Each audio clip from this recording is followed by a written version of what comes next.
En juin 2026, plusieurs stations météorologiques situées dans différents pays commencent à enregistrer un phénomène étrange.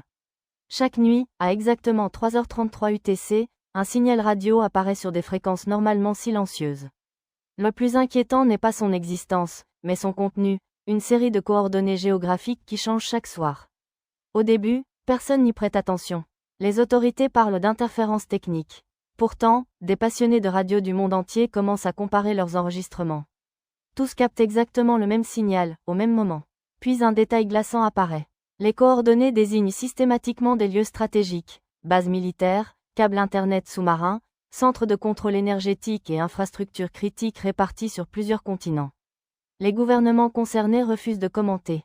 Quelques semaines plus tard, un journaliste d'investigation révèle qu'une réunion d'urgence a eu lieu entre plusieurs grandes puissances mondiales.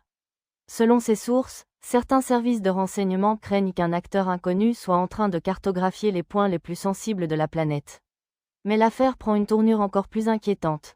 Des analystes découvrent que les coordonnées diffusées correspondent à des endroits où surviennent ensuite des incidents inexpliqués, pannes électriques massives, coupures de réseaux de communication, perturbations satellites ou cyberattaques dont l'origine reste introuvable. Le signal semble toujours avoir plusieurs jours d'avance. Sur les réseaux sociaux, les théories explosent. Certains accusent une superpuissance rivale. D'autres parlent d'une intelligence artificielle devenue incontrôlable.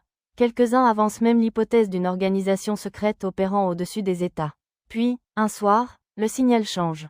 Au lieu de transmettre des coordonnées, il diffuse une seule phrase dans plusieurs langues. Le compte à rebours a commencé. Les marchés financiers réagissent immédiatement. Les gouvernements renforcent la sécurité de leurs infrastructures critiques. Pourtant, personne ne revendique le message.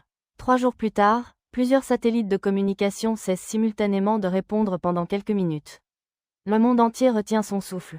Et puis, plus rien. Le signal disparaît aussi mystérieusement qu'il était apparu. Aucune explication officielle n'est jamais donnée. Les documents liés à l'affaire sont classifiés dans plusieurs pays.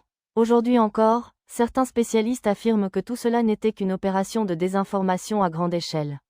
D'autres pensent qu'il s'agissait du premier avertissement d'une guerre invisible déjà en cours. Et la question demeure, qui envoyait réellement le signal interdit? Et pourquoi s'est-il arrêté au moment où le monde a commencé à le comprendre?